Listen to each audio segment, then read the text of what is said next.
In today's video, I'm going to teach you how to publish Google Tag Manager.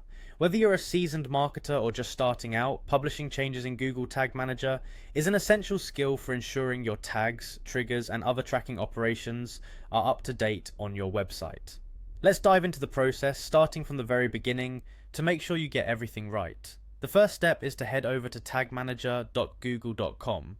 Once you're there, log in with your credentials. If you're managing multiple accounts, make sure you're logged into the one associated with the right Google Tag Manager account.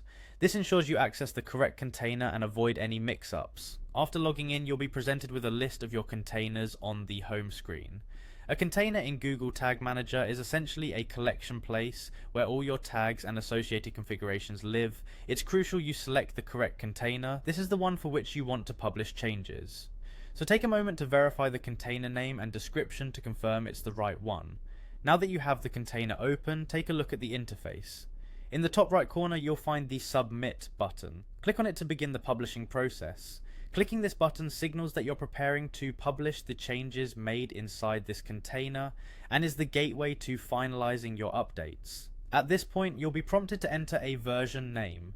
The version name helps you and any collaborators to remember what changes were applied at this point in time. It could be something straightforward and descriptive like update tag for analytics. This way you keep everything organized, especially when managing multiple changes over time. Adding a description is an optional but highly recommended step. Think of the description as a notepad or a commentary box. This is where you can include detailed information about what was changed. For example, you could write, added Google Ads conversion tracking and updated Google Analytics tags. This description will serve as a reference for future audits or for other team members who might consult these notes later on. Finally, after carefully naming and describing your version, it's time to bring those changes live. You simply click the Publish button and voila, your changes are now applied to your live website. It's always a good idea to check your site afterwards to ensure everything is working as expected. And that wraps up our walkthrough on publishing changes in Google Tag Manager.